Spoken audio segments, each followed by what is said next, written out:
Udah siap ibadah belum? Kalau gitu, ayo kita ibadah bareng-bareng.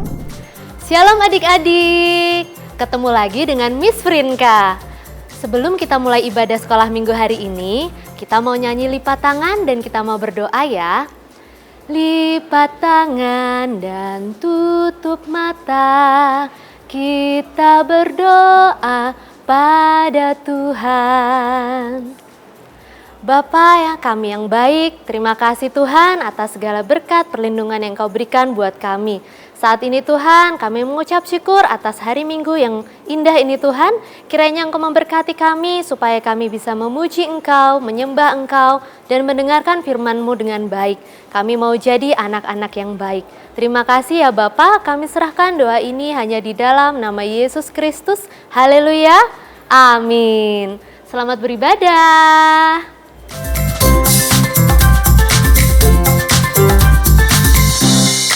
Fon, Ling, hari ini ceritanya mau tentang penyalipan Tuhan Yesus loh. Ling tuh masih bingung deh sampai sekarang. Kenapa sih kok Tuhan Yesus itu mau disalib? Padahal kan yang berdosa kita, Tuhan kan nggak berdosa. Tuhan Yesus disalib untuk menyelamatkan kita dari dosa. Nah, kalau bukan Tuhan Yesus, siapa dong yang disalib? Kamu mau? Kamu mau? Nggak Lili mau. aja, Lili Nggak mau. Nah, karena kasih dan cintanya Tuhan Yesus memberikan nyawanya bagi kita. Gitu ya ternyata ya. Wah, Ling nggak boleh polos-polos lagi ya ke gerejanya berarti. Yuk kita sama-sama dengar firman aja ya hari ini. Shalom adik-adik semuanya, apa kabarnya hari ini? Pasti semuanya luar biasa ya. Sebelum kita memulai ibadah kita pada hari ini, alangkah baiknya kita memulai dengan doa. Mari kita siapkan hati kita, mari kita sama-sama berdoa. Tuhan Yesus yang baik, terima kasih Tuhan atas cinta-Mu dalam hidup kami Tuhan. Sekarang kami akan memulai ibadah kita pada hari ini. Kiranya Tuhan Yesus memberkati agar ibadah ini dapat berjalan dari awal, pertengahan hingga akhir dengan baik. Hanya ini doa permohonan kami Tuhan, di dalam nama Tuhan Yesus kami berdoa. Haleluya, amin. Mari kita dengan semangat menyanyikan lagu ini dari awal ya.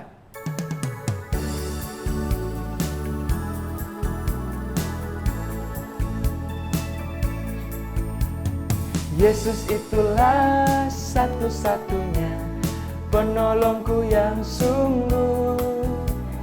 Dia berjanji akan kembali angkat kita semua.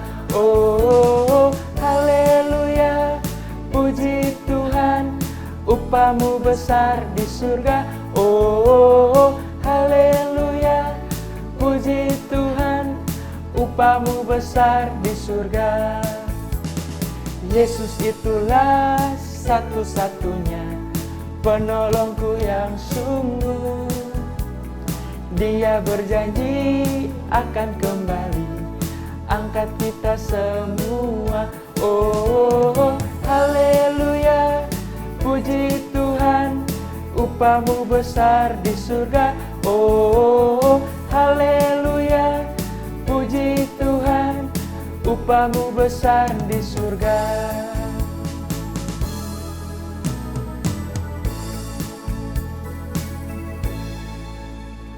Oke adik-adik, mari kita lebih bersemangat lagi ya. Kita akan menyanyikan lagu ini dari awal. Tuhan Yesus baik.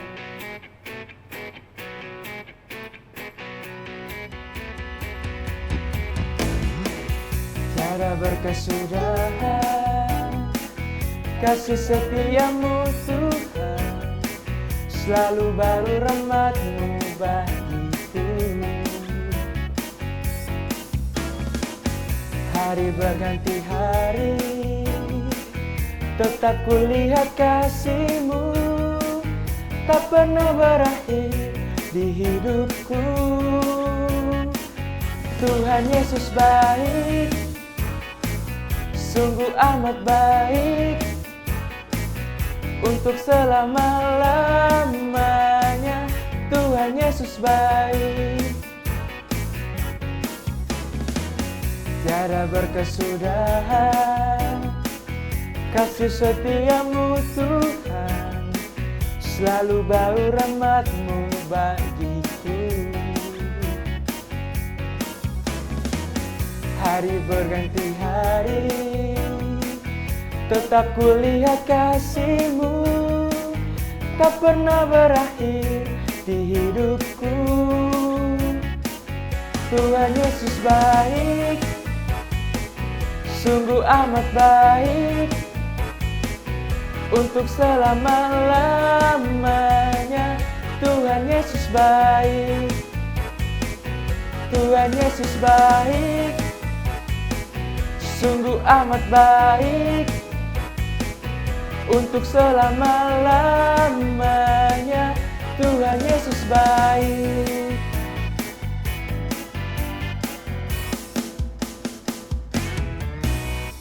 Oke adik-adik, sebelum kita mendengarkan kebenaran firman Tuhan, mari kita semua siapkan hati kita akan menyanyikan lagu Ku Kagum Hormat Akan Engkau.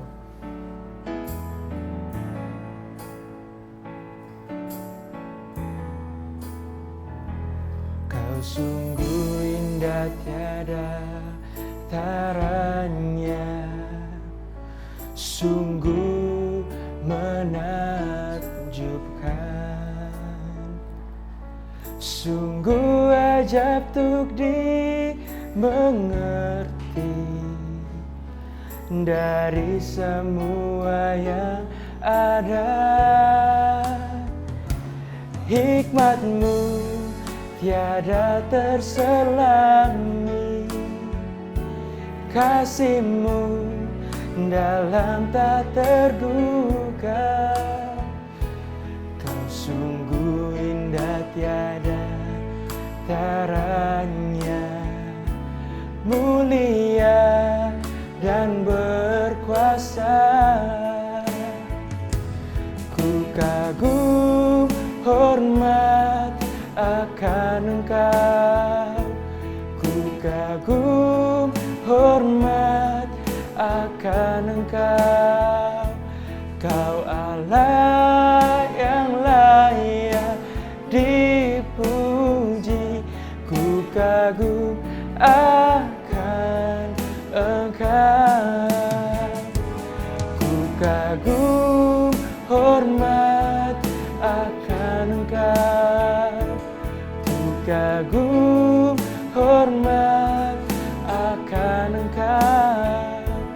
Kau Allah yang layak dipuji, ku kagum akan Engkau, ku kagum akan Engkau. Miss Rinka di mana ya? Udah mau mulai loh firmannya. Airin cari siapa? Nah ini loh Miss Rinka, aku udah penasaran sama firman hari ini. Oh gitu ya. Kalau gitu hari ini kita mau belajar tentang Tuhan Yesus disalib. Nggak sabar kan? Yuk kita dengar sama-sama ya. The Crucifixion of Jesus. Suatu ketika, Yesus dan murid-muridnya berkumpul untuk perjamuan makan malam bersama untuk yang terakhir kali. Yesus sudah tahu bahwa hari itu adalah hari terakhir mereka semua berkumpul bersama sebelum kematiannya. Yesus banyak sekali mengatakan hal-hal yang penting, dan salah satunya adalah salah satu dari murid-murid akan mengkhianati Yesus. Yesus berkata, "Dia yang bersama-sama dengan aku mencelupkan tangannya ke dalam pinggan ini, dialah yang akan menyerahkan aku." Yudas yang hendak menyerahkan Yesus bertanya, "Bukan aku ya Rabi?" Namun Yesus sudah tahu bahwa Yudaslah yang akan mengkhianatinya dan menyerahkannya. Yudas kemudian pergi dari meja perjamuan dan keluar. Ia tidak menoleh ke belakang dan terus pergi untuk melakukan perbuatan jahatnya. Semua murid memandang dengan bingung karena tidak percaya bahwa salah satu dari mereka adalah pengkhianat. Yesus mengerti bahwa sudah sebentar lagi ia akan menderita dan mati bagi dosa umat manusia. Yesus meminta murid-murid untuk mengenang kematiannya dan terus memikirkan Yesus. Ia mengambil roti, mengucap syukur, dan memecah-mecahkannya, dan membagikan roti itu kepada murid-muridnya. Kemudian ia mengambil cawan, mengucap syukur, dan membagikannya. Yesus berkata bahwa cawan ini adalah darahnya dan roti ini adalah tubuhnya. Salah seorang murid Yesus, Petrus, berkata bahwa ia tidak akan pernah meninggalkan Yesus. Namun Yesus menjawabnya, "Sesungguhnya malam ini, sebelum ayam berkokok, engkau telah menyangkal aku 3 kali." Sementara itu, Yudas bersama dengan para imam besar melakukan aksi jahatnya. Yudas menyerahkan Yesus dengan imbalan 30 uang perak. Tentu saja Yudas tahu bahwa ini adalah hal yang jahat dan salah untuk dilakukan. Tapi sudah tidak ada jalan kembali lagi sekarang. Ketika semakin malam, Yesus dan murid-muridnya pergi ke taman Getsemani. Di sana Yesus mau bersiap menjelang kematiannya. Kemudian Yesus berlutut dan menundukkan kepalanya, lalu berdoa. "Ya Bapakku, jikalau sekiranya mungkin, biarlah cawan ini lalu daripadaku. Tapi janganlah seperti yang ku kehendaki, melainkan seperti yang Engkau kehendaki." Murid-murid sudah sangat lelah dan mengantuk. Akhirnya mereka tertidur. Ketika Yesus selesai berdoa, Yesus datang ke murid-muridnya dan melihat mereka tertidur. Yesus membangunkan mereka dan meminta mereka untuk berdoa. Namun murid-murid kembali tertidur. Kemudian Yesus membangunkan mereka lagi dan memberitahu bahwa sudah waktunya bagi Yesus untuk ditangkap. Murid-murid bingung dan tidak mengerti apa yang akan terjadi. Kemudian pasukan bersenjata datang kepada Yesus dan murid-muridnya.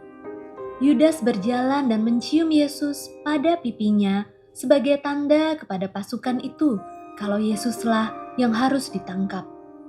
Kemudian pasukan-pasukan mulai memegangi Yesus. Petrus tidak terima. Ia tidak mau Yesus ditangkap. Ia mau melindungi Yesus. Kemudian Petrus mengambil pedangnya dan melawan. Sehingga telinga salah satu hamba imam besar itu putus. Yesus menegur Petrus untuk memasukkan kembali pedangnya. Yesus tahu maksud Petrus itu baik. Namun inilah yang memang harus terjadi. Karena sudah menjadi rencana Allah. Yesus menyentuh telinga orang itu dan menyembuhkannya.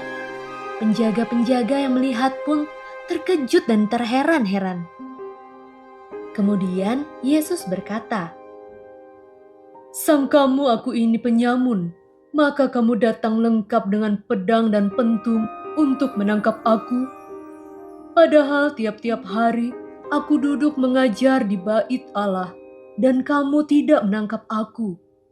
Akan tetapi, semua ini terjadi supaya genap apa yang tertulis dalam kitab nabi-nabi." Murid-murid ketakutan dan lari, namun Petrus mengikuti Yesus dari kejauhan. Yesus dibawa dari Taman Getsemani untuk menghadap Kayafas, imam besar.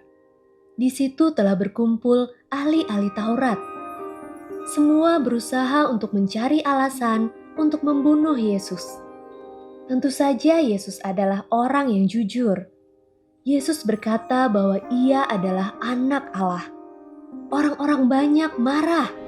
Mereka membawa Yesus ke pengadilan lain untuk mendapatkan izin membunuh Yesus. Sementara itu, Petrus sedang berada di luar halaman. Maka datanglah seorang hamba perempuan kepadanya. Katanya, "Engkau juga selalu bersama-sama dengan Yesus, orang Galilea itu." Tapi Petrus menyangkal di depan semua orang dan berkata, "Aku tidak tahu apa yang kau maksud." Petrus ditanya 3 kali dan sebanyak 3 kali juga Petrus menyangkal Yesus dan berbohong. Kemudian setelah berbohong yang ketiga kalinya, ayam berkokok. Dan Petrus mengingat apa yang dikatakan Yesus. Petrus lari dan menangis dengan sedih. Malam itu, ketika Yesus ditangkap, Yudas menyadari kesalahan yang telah dibuatnya. dan ia sangat menyesal. Ia meninggalkan uang 30 perak, pergi dari situ dan kemudian menggantung dirinya. Yesus kemudian dihadapkan kepada Pilatus, seorang wali negeri, untuk ditanya. Pilatus pun tidak ingin membunuh Yesus. Ia berkata, "Tetapi kejahatan apa yang telah dilakukannya?" Namun semua orang berseru semakin keras, "Salibkan dia!" Ketika Pilatus melihat bahwa segala usaha akan sia-sia, ia mengambil air dan membasuh tangannya. Pilatus berkata, "Aku tidak bersalah terhadap darah orang ini. Itu urusan kamu sendiri." Kemudian para serdadu Roma mencambuk Yesus dengan kejam sampai terluka parah dan berdarah banyak. Mereka mengolok-olok Yesus dan berkata, "Salam, hai Raja orang Yahudi." Yesus dipakaikan mahkota yang terbuat dari duri. Mereka meludahi Yesus, memukul, menampar, dan terus mengolok-olok Yesus. Yesus menderita dalam diam dan tidak melawan. Ia tahu bahwa ia mati bagi dosa semua orang, bahkan bagi orang-orang yang menyiksanya. Waktunya tiba bagi Yesus untuk dipaku di kayu salib. Yesus dipaksa untuk membawa sendiri salibnya, sampai terjatuh karena kesakitan dan kelelahan. Yesus begitu lemah, sehingga seorang yang bernama Simon dari Kirene membawakan salib Yesus sampai ke Golgota, yang artinya tempat tengkorak. Di atas bukit itu, Yesus disalibkan seperti hewan, disalibkan agar semua bisa melihat. Di sebelah kanan dan kirinya ada 2 orang penjahat. Ini bukan tempat untuk anak Allah. Tangan dan kaki Yesus kemudian dipaku ke salibnya. Di atas salibnya tertulis, "Inilah Yesus, Raja orang Yahudi." Imam besar marah dengan tulisan di atas salib Yesus, tapi Pilatus tidak mau melepas tulisan itu. Sebagian orang sedih dan meratap, sebagian lagi menghina Yesus. Tapi kebanyakan orang merasa kasihan. Ibu Yesus pun ada di sana. Beberapa murid Yesus melihat dari kejauhan, takut dan sedih. Kemudian mulai dari jam 12, kegelapan meliputi daerah itu sampai jam 3.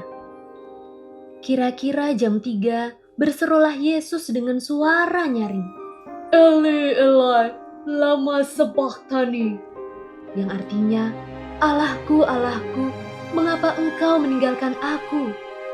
Kemudian dengan napas terakhirnya, Yesus berseru dengan suara keras, "Ya Bapa, ke dalam tanganmu kuserahkan nyawaku."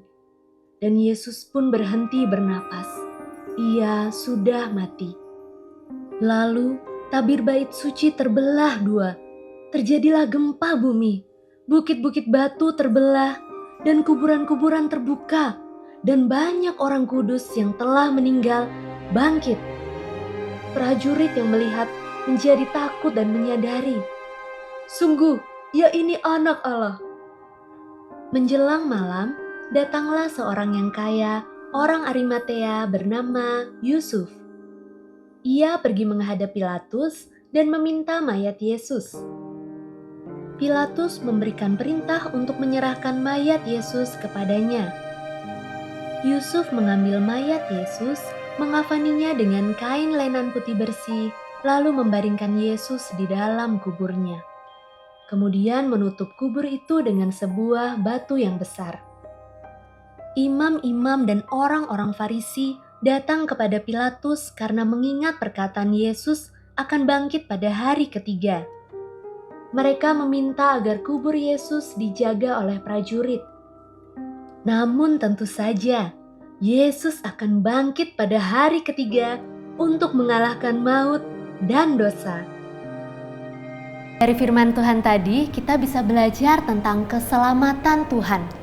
Keselamatan yang Tuhan berikan di kayu salib adalah hadiah terbesar buat kita karena kita diselamatkan dari dosa. Tuhan melakukannya karena betapa besar cinta dan sayangnya untuk kita. Karena itu kita harus bersyukur dan mengasihi Tuhan seperti Tuhan sudah mengasihi kita semua. Amin.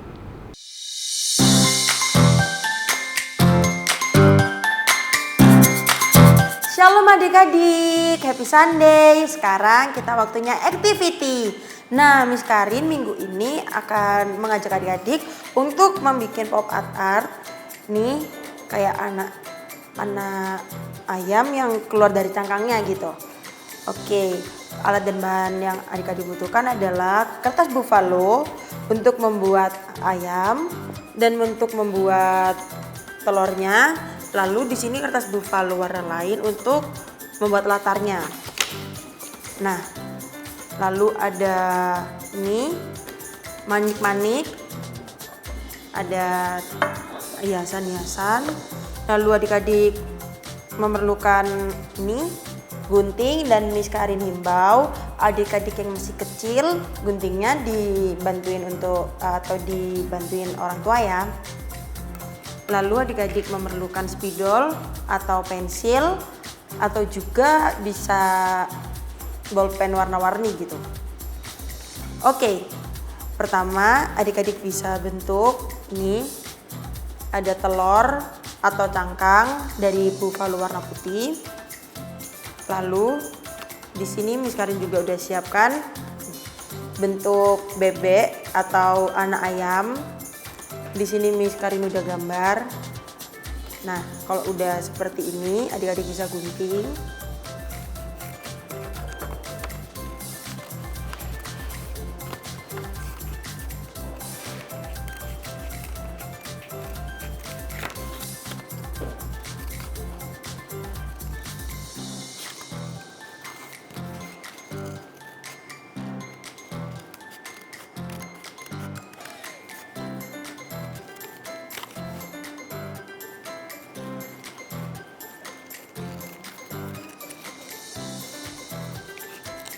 Di sini adik-adik bisa kreasikan anak ayamnya menggunakan pita atau menggunakan mahkota, itu bisa banget ya adik-adik.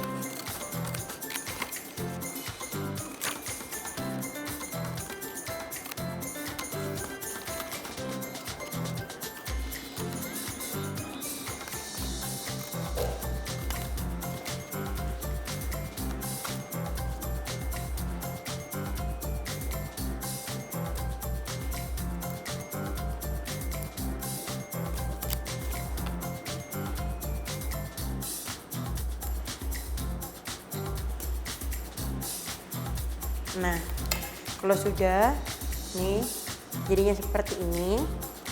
Nah, setelah itu adik-adik bisa menggunakan origami untuk membuat paruh sama kakinya. Adik-adik bisa lihat bentuk paruhnya itu seperti apa ini ya, kayak diamond gitu. Nah, untuk kakinya adik-adik bisa seperti ini. Di sini Miss Karin udah siapkan juga untuk dua kakinya dan satu paruh. Seperti ini adik-adik. Nah, setelah itu adik-adik boleh langsung tempelkan anak ayamnya ke latarnya.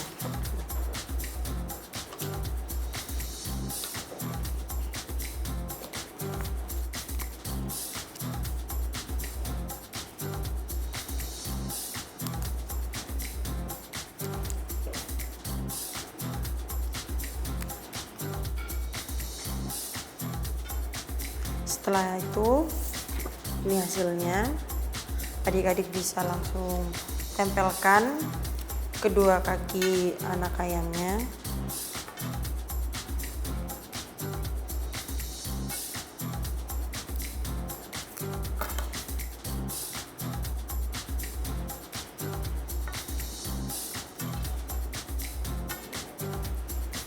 Nah, untuk kedua kakinya seperti ini kayak adik-adik untuk peletakannya. Lalu kita tempelkan paruh.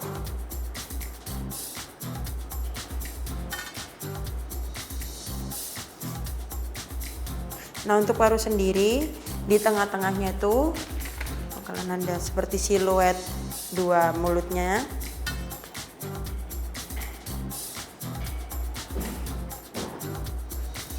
Jadi seperti ini. Lalu untuk matanya di sini Miss Karin menggunakan mata-mata kecil ini yang bisa gerak-gerak matanya.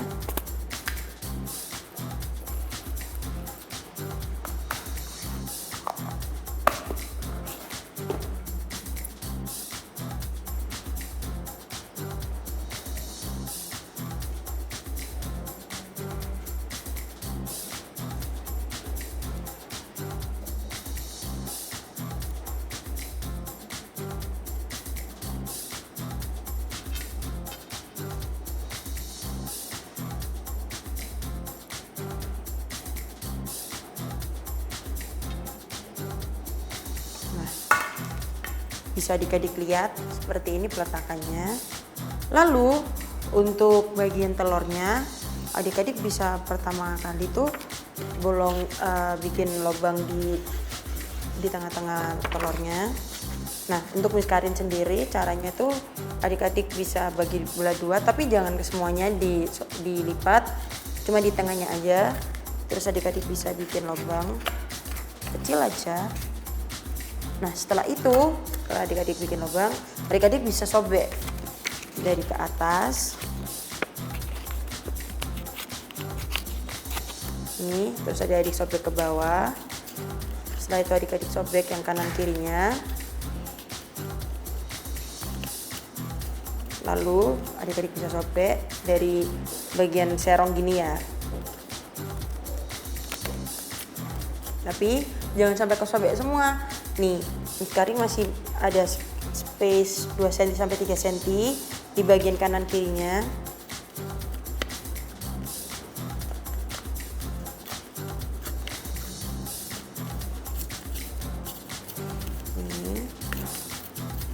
Nah, kalau udah adik-adik bisa tempel di sini.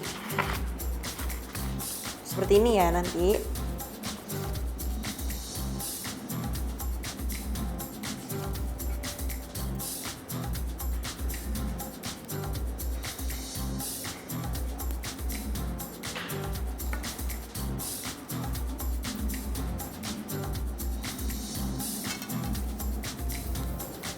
Setelah itu, nih, kelihatannya seperti ini ya. Kok kayaknya anak ayamnya terpenjara, bukan ya adik-adik? Ini kalau semisal udah gini, adik-adik bisa sobek dikit lagi, lalu agak ditekan-tekannya.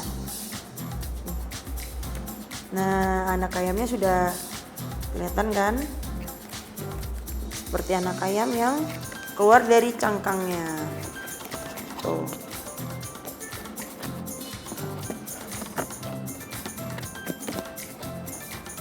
Nih, adik-adik bisa lipat lagi atau bisa ditekan-tekan lagi.